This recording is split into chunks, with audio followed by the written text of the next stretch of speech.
Hi, I'm Zachary Cowan, the author of the Study Daily Books, and thanks for joining me for a look at Doctrine and Covenants, section 89. If a person found out that you were a member of the Church of Jesus Christ of Latter-day Saints, two things, and they really didn't know much about us, two things would probably come to their mind. One, plural marriage or polygamy, and number two would be the word of wisdom, this law of health that we have, this code where we don't eat, drink, or smoke certain things. And they have all kinds of things they want to know. But when it comes to the word of wisdom, there's a list of do's and a list of don'ts. So just review that quickly in your own head and add things into your column. And then let's go ahead and pause your video, go into the scriptures, and look for what the Lord gives as the do's and the don'ts of this word of wisdom. So check out Doctrine and Covenants, section 89, verses 5 through 17. What are some of the do's and the don'ts of the word of wisdom?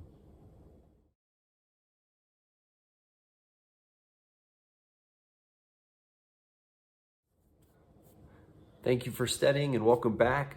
So you probably saw and you already knew this list of do's and don'ts. Some questions I have for you is this: which list do you think gets more attention, the do's or the don'ts? Which one do you think we talk more about in church settings and with our family? The things we're supposed to do or the things that we're not supposed to do? When you're asked the question, do you live the word of wisdom? Are you thinking about the do's or are you thinking about the don'ts? This was written a long time ago. Is there anything that you think should be added to the list or taken away from the list? Do you think that there's adjustments? Is this something that continues?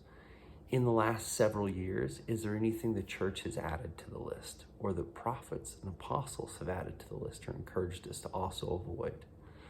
Now, when members are asked about the word of wisdom and we have our reasons for it, we start coming up with all kinds of explanations about why we don't drink coffee or tea, which according to verse 9, hot drinks, and both Joseph Smith and Hiram clarified, is coffee and tea, or referencing coffee and tea. We come up with all kinds of reasons about why we don't to explain it to people. And same with alcohol, and we did it with tobacco. And so now we have reasons, and we're thinking, well, what's the reasons why the Lord gave us to eat meat sparingly or different things like this? We come up with reasons other than the reasons the Lord has done it. In the past, in church history, anytime that we've tried to give reasons outside of what the Lord has said, it has almost proven disastrous because we create things that don't match up and align with His purpose.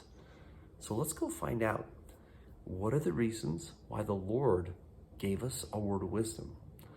Pause your video, check out Doctrine and Covenants, section 89, verses 1 through 4 and 18 through 21. What are the reasons the Lord gave for why He gave us a word of wisdom?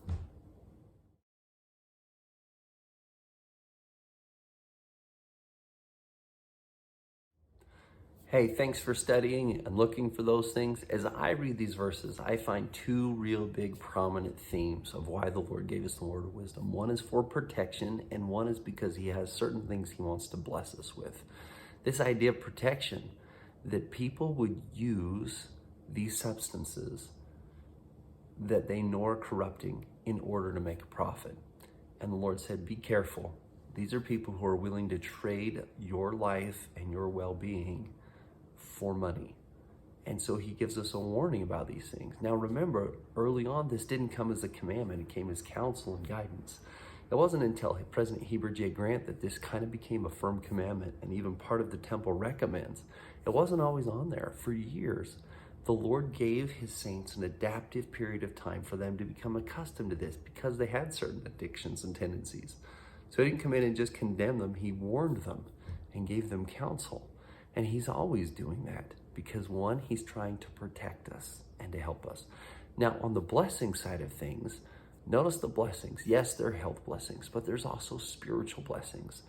I think it's incredibly interesting to know that Daniel, prior to interpreting the king of Nebuchadnezzar, he first refuses to eat the things that the king asked them to do. Here's to eat and drink the things that the king did. And he said, instead, I'll be healthier, I'll eat healthier. And thus, he's able to interpret a spiritual interpretation of a dream because of it.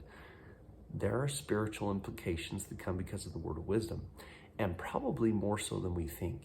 Remember, you know the story about how the Word of Wisdom started. They're in the upper room of the Newell K. Whitney store in Kirtland as part of the School of the Prophets.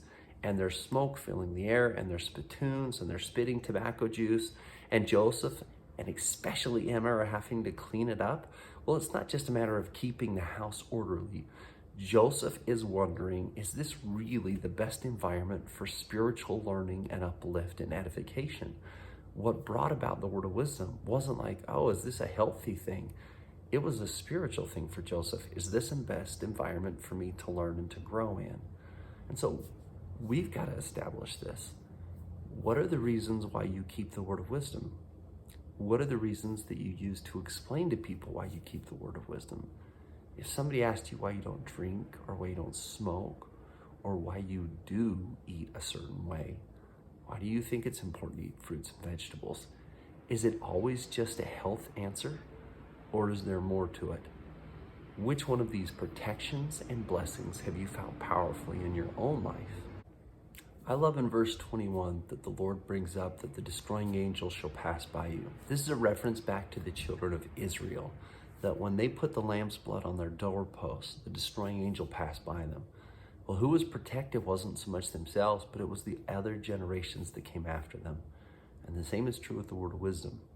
When we live the Word of Wisdom, in a sense, it protects and puts a covering upon those who come after it. It blesses our children and our grandchildren in ways. It helps promote not only a law of health, but a law of spiritual living that unlocks all kinds of blessings. I'm excited to see how else the Lord will continue to give us guidance on things that protect us and bless us in tremendous ways.